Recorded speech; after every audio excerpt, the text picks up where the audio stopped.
Would I Lie to You? Strictly a Lady, Claudia Winkleman.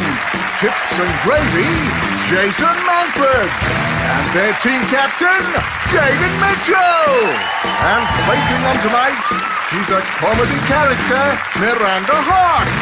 He used to be a barrister, Clive Anderson. And their team captain, Lee Mack. And here's your host, Rob Brydon.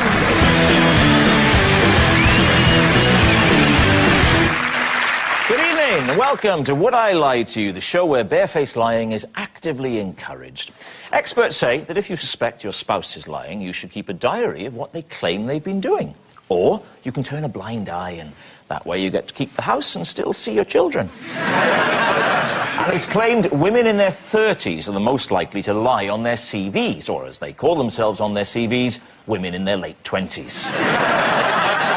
And so to round one, Home Truths, where our panellists each read out a statement from the card in front of them. To make things harder, they've never seen the card before, so they have no idea what they'll be faced with. It's up to the opposing team to sort out the truth from the lies. Claudia is first up. OK.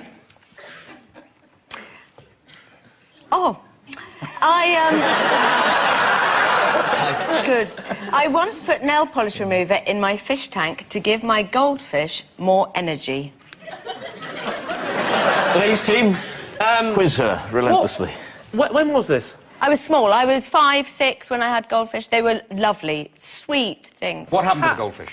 They were fine. They were fine. They survived? Yes. I didn't put the whole bottle in. I just put a tiny, just like a little bit, just to give them a bit more pizzazz. I should say at this point to people who might be watching at home or just in Dixon's window that we don't encourage interfering with fish in any way. How many goldfish did you have? I had 2. 2 goldfish.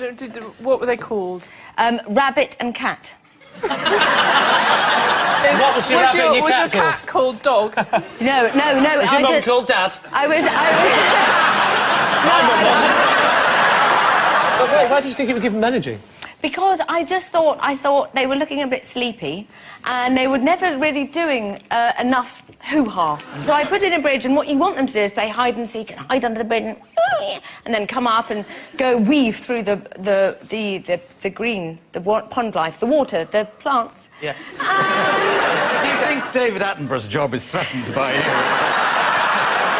The point is when you buy freshly cut flowers, they often say put in an aspirin or some nail polish remover and it will just make them for longer. Whoa. I've never heard that. I've heard aspirin, but not... Why would you give aspirin to flowers? It's because they got a headache. I don't think it's their feet that are hurting, surely. So that's when you see a bunch of flowers, you think they're silently going, my feet! Well, no. What she said is, where the hell are my feet? My ankles are killing. As you'd know if you're an amputee, you can still get an itch in the bit of you that's been cut off. You're going to have to work on your catchphrases, David. You've heard the story. I know what I think. I can't share that with you because I have to remain impartial. Do you know? We've never asked Rob this, but what do you think, Rob? I think Claudia needs 24-hour care. Anyway, to return to what we were concerned with a moment earlier. I don't know. I can imagine a child doing something like that. Yeah. I can't believe it would work, would it? Drive it distraction. It broke flapping around that big crazy... Well, then it worked, then, didn't it? It did work. It did have more energy. Did Yeah. So what we go for, though? Well, I think it's a lie. What do you think? It's a lie. Well, then I'll go with my team and say that it's a lie. Saying it's a lie. OK, Claudia Winkleman. Yes. True or false? It is, in lie? fact, a truth.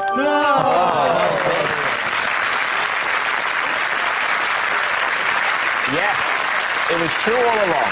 Claudia did once put nail polish remover in her fish tank to give her goldfish more energy. That was the last time in her life that Claudia Winkleman wasted a single drop of makeup.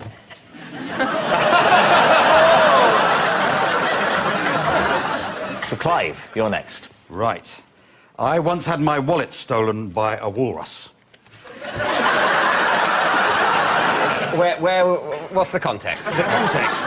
It's not that long ago, actually. I was in Greenland, making a radio programme to look at Inuit ways of dealing with criminal justice. And what was the walrus doing? why was he involved, this walrus? There was a sort of I wouldn't call it a zoo, more than a menagerie, sort of by the sea, with a variety of animals there, and there was like a sort of tamish walrus there.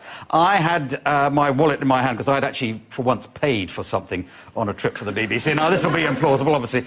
And I put it down, and it sort of picked it up, as though it was going to eat it or something, sort of, and then dived in the water, and we never got the wallet back. So. Wait. I have many questions. Yes. What were you buying in this menagerie? You've got your wallet out to what? Wait, this is just to get in. I'd taken my wallet out to pay for the... Wait, so the walrus is right by the entrance? It was a prop. That's crazy.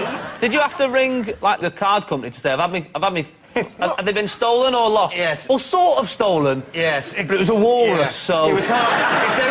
If there's any sort of transactions on it, they'll probably all be undersea. This may be a scam, for all I know, that they then dive down afterwards and Identity theft. That's what you're worried about. A walrus is just walking around. Do you remember me? How did it take it? I mean, what...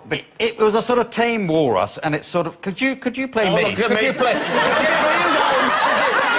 Right, what do you want me to... want me to be you? Very valuable reenactment. Right, I'll be you.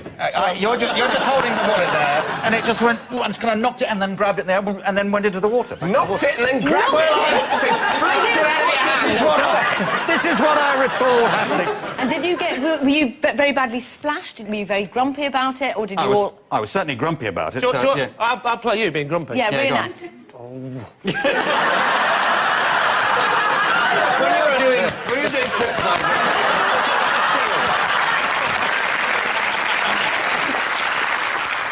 David's team, what do you think? Claudia, I sense you're sceptical. When you pay for something, you put your wallet back. You don't wander around a menagerie holding your wallet like some sort of ice cream cone. Yeah. I think it's got to be a lie. And Jason? I think it's a lie.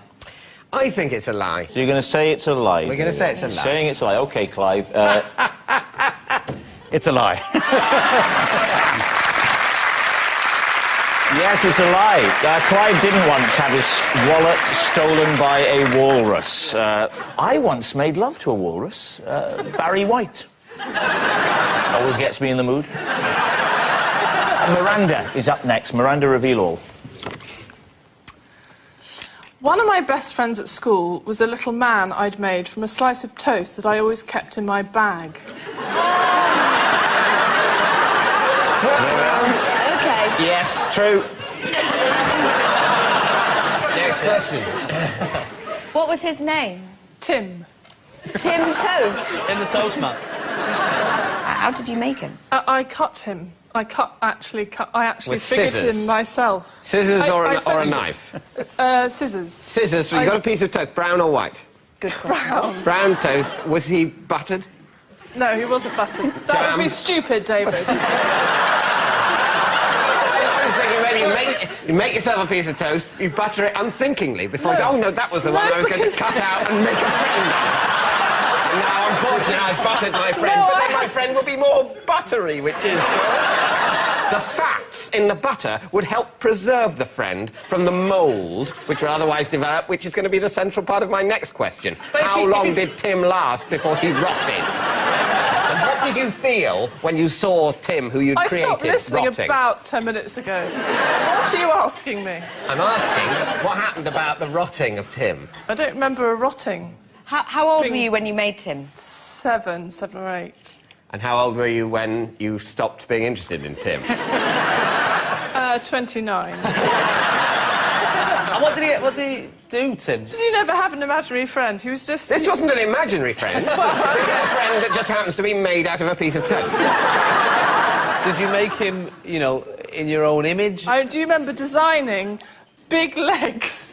Because I wanted him to be a fast runner like what I was. Where did Tim sleep? In the toaster? I mean, did you take him to bed?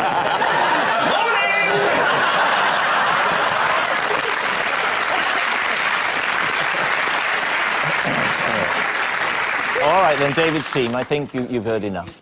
What do you think, Claudia? I think it's true. I'd be very happy to make a small piece of toast friend. I think true. I don't know, so I'm happy to go with true, yes. You're saying it's true? I'm saying it's true. OK, Miranda, is it true or is it a lie? It is, in fact... It... Well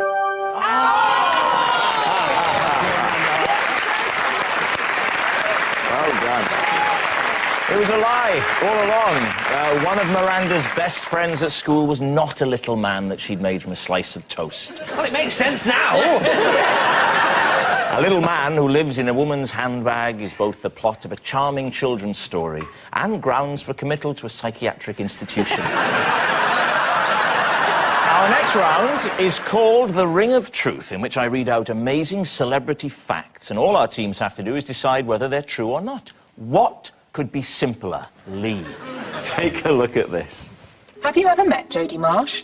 Yeah, I met her at a book signing, and that's clever, she wrote her own book. What do you want to do in life?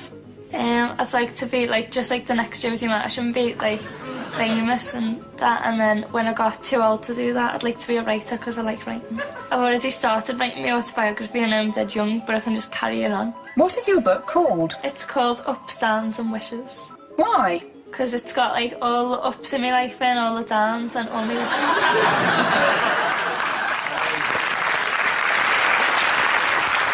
Is the premise of that show that the people interviewed are too boring to be interviewed by humans? So they have to use a computer, because otherwise a human interviewing them would die of boredom. Is she not your type? All right, here's the related fact, then. For Lee's team, David Beckham gave a copy of his own autobiography to Nelson Mandela as a Christmas present. Now, is that true? What would Nelson Mandela do with a colouring book? They get old for it. It's more like to give him a football or a shirt, though, wouldn't he? Or something like that. Or a pair of boots. But he's 90. He could always... What's he going to do with the boots? With a football? Can you do David Beckham? Can you do his voice? I can do that sort of thing, yeah, like that. Could you do it then? Could you do it now? Could you do I'm doing it now.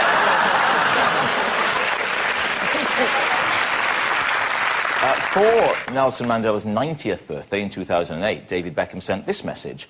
Mr. Mandela, I'll do it nicely. I'll do it to Sean Connery. Do it as Ronnie Corbett or Terry Wogan. Yeah.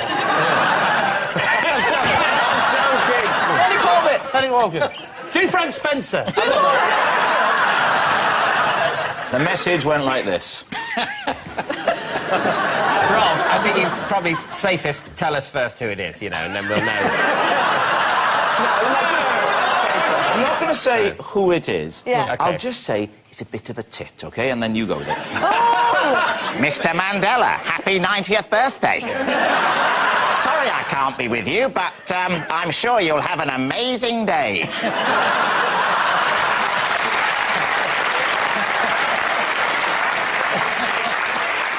Lee's team, what's your guess? I think it's not true. I think he gave him something else, but I don't know why I say that.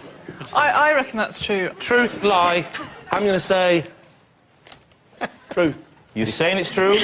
Gripping the desk, man. For goodness sake. It's all right. It's a panel game. That's not the desk. You're saying true? Yes, it is true. David Beckham did give a copy of his own autobiography to Nelson Mandela as a Christmas present, as if the man hadn't suffered enough. Not so much a long walk to freedom, more a short walk to the bin. So at the end of that round, David's team have 2 points and Lee's team have 2 points.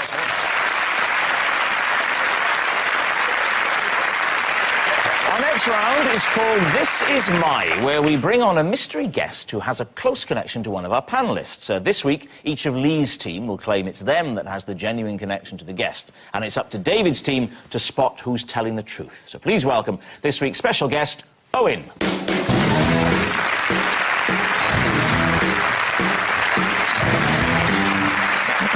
So, Miranda Hart, what is Owen to you? This is Owen, and he stopped me attending his yoga classes because I couldn't stop laughing. Right. Lee. This is Owen. He's a professional juggler, and he's teaching me to juggle. Right. And Clive, how do you know Owen? He is my builder, and in fact, he was working on my roof once and fell through it while I was watching television. My word, Oh. all right. David, where do you want to start? Right, Clive, what was on TV? What was on? I'm afraid to say it was Richard and Judy. And this was what he did in person. It was daytime telly. Owen I've known for quite a while. He's done a lot of building work for me, and he used to make fun of the fact that sometimes I was at home, and I would say, well, I explain I was working. And sometimes the television would go on, I have to explain, oh, well, I'm watching the television because I'm researching something. So as he came through the ceiling, you shouted, "There's an item on Inwit Justice coming up!" What was he doing on your roof? My roof is a nightmare. So I've had endless time with builders on the roof, including Owen. First it was his father. And he fell through. No. And his father before him, and his father before him. He was pulling up the lead or the zinc that forms the valley gutter and was standing on the slates, and unfortunately that created a hole, and his legs came through, and then eventually, of course, brought down the whole ceiling eventually. OK, Lee. Yes? So you're looking to develop more showbiz skills? Correct. What made you think juggling? My 4-year-old son went to a children's party and said, I saw a juggler today. I wish you could juggle, Daddy. Oh. And I looked into that little boy's eyes and I said, son... I said, son, if you want to see your old daddy juggling, you know. So, how many lessons have you had? Well, I look over at Rob and I see that he's got balls on his desk. And I would, thank you. Not doing that one. Oh? Oh, 4.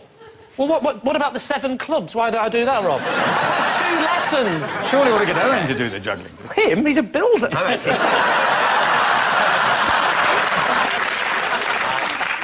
I've only had 2 lessons, so I'm just learning the basics at the moment. Oh, it seems like that, ladies and gentlemen. Oh, I admit it, I'm really going to just learn the hand. He's not a very good teacher. I mean, basically, we've learnt absolutely nothing from that, because if Lee did know how to juggle it, he would not now be juggling as well as he could. Good point. Yeah. Yeah, so what about Miranda's claim?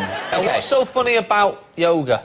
A couple joined our class, and they just got engaged and they wanted to tone pre-wedding, and they were very earnest. And that's when it started going wrong, because they were what made me laugh a lot. what was it that they did that was... Well, the first thing was that when they did positions, they looked into each other's eyes quite earnestly, and I found that very funny. And then another time, we were doing the sun salutations. I don't know if you're aware of yoga. And Owen said, "And into downward dog," which was always amusing anyway. And the woman did the biggest fart. I would have got myself together, I think, there. But the fiancé, he said very earnestly, "And there she blows."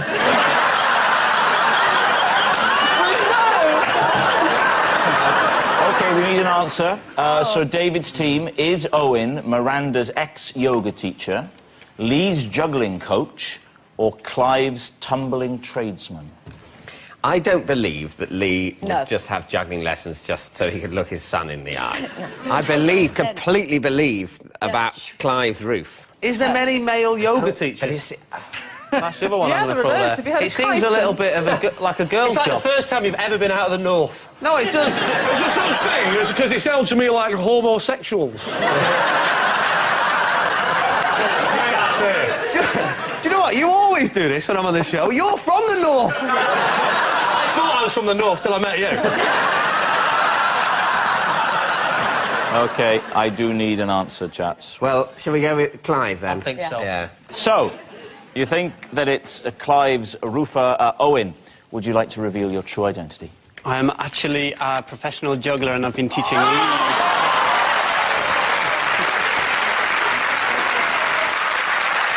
Mitchell! Look at these go! Look at these babies! There's the full shower! Like that! There's the big finish! Look at that!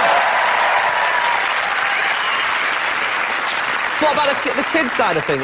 My kid genuinely went to a birthday party and came home and said, I saw a juggler, it was the best thing I've ever seen. I wish you could do juggling, Daddy. Aww. Oh. That's the kind of man I am, girls. Yeah. So if anyone's up for it... Yeah. have to say, when you hear things like that, it just adds to the mystery of why the social services took them away, doesn't it? Yes, Owen is teaching Lee to juggle. Thank you very much, Owen. Which brings us to our final round, quick-fire lies, in which our panellists lie not only through their teeth, but, of course, against the clock. Starting with... it's you, David. I was thrown out of a nightclub for refusing to stop dancing on a table. There we are. What was the name of the nightclub? It was called Cindy's. Cindy. This has taken on a whole new... What sort of... David couldn't think of a name and went, think of your dolls. Cindy's. Why were you on the table? What was the occasion? It was just... there were just a group of us went to this nightclub, you know, on a Saturday night, I think, and got very pissed. When they said, please stop, yeah. What did you say back? Hammer time.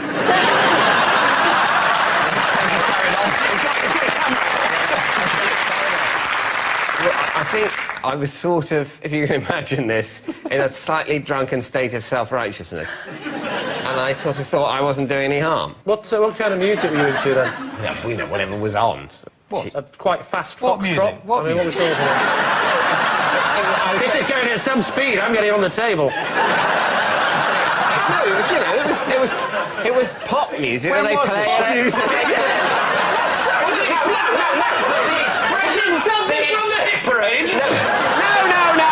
The expression pop music is totally legitimate. It is not in the same category as talking about the hit parade. You can say pop music without turning to tweed.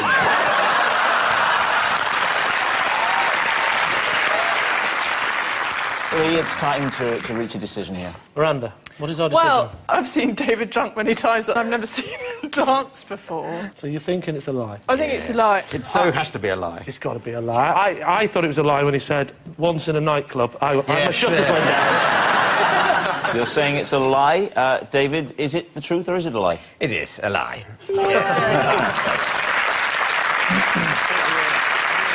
Next, it's Jason. All right. I once put out a fire using my neighbour's milk. There we are, Lee's team. Is that possible? Was it a very small fire? It was, you know, a fire. Say for example, that desk was on fire. It was about that big, and it wasn't just one neighbour's. It was about 15 neighbours. 15 neighbours. What? What time of day was this? In the morning when the milk came. One of your neighbours were up early enough to bring the milk. It was a Saturday. It's a Saturday, they having a lie-in and you get double milk because of the Sunday, you know. So what was on fire, please? It's just on like a field, there was like some dried grass. Just a bonfire, then? Well, we just thought, oh, look at that dried grass, let's set it on fire. And, you know, that's what you do when you're 25. And I think we were about 8 or 9. But basically, you're an arsonist who started the fire... Yes. ...and then stole some milk in order to put it out, when it could have just burnt out quite happily on its own. There was no need, really, to pour... Yeah, but at 8, I mean, 8. I've not got this knowledge of fire. I'd seen 3 episodes of London's Burning. I don't know why... I'm not sure that adds up, Jason.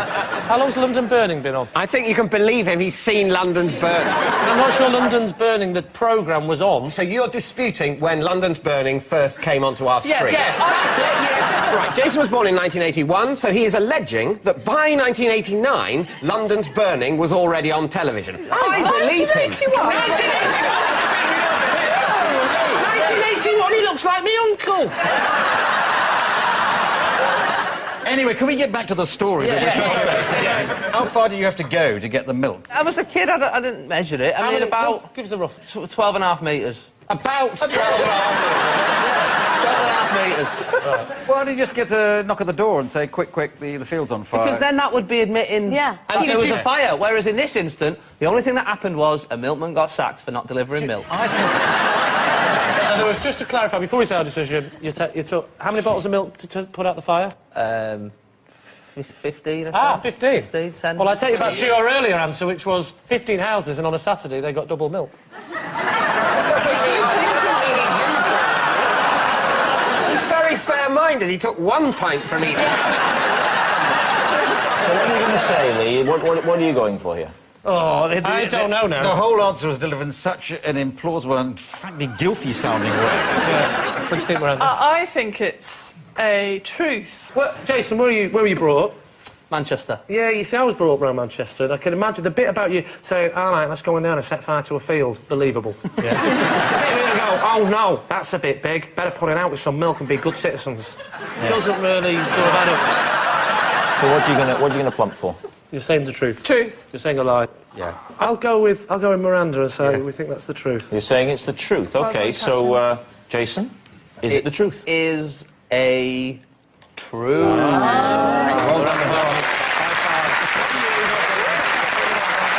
Next, Claudia Winkleman. Hey! Oh, possession. Ah, now, there's a box just behind the stage there, Claudia, if you'd like to get the box. Hold on, bear with me. Take out its contents. OK. In here is my pet cat from when I was little, and my dad had her stuff for me when she died. Oh. Here she is. Oh. I'll just pop her on the desk there, Claudia. Was she run over?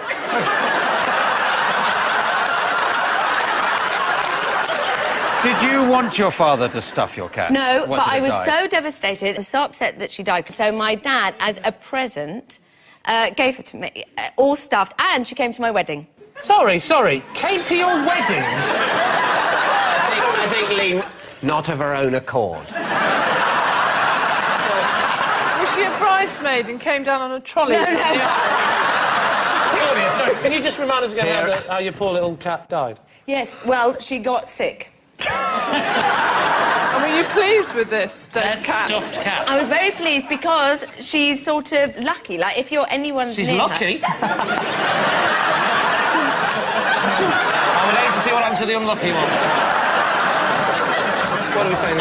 I want this to be true because it'll be funny. It'll be funny if it's true. I just don't believe Claudia, even in Claudia's world, which I love. However, this is a step too far. I just don't believe. Well, that's pretty convincing. What the hell? She looks like a very lovely but slightly unstable woman, and I'm going to say that that's true. You're saying it's true? OK, Claudia Winkleman, is it true or is it a lie? It is indeed a lie. Oh, what a shame.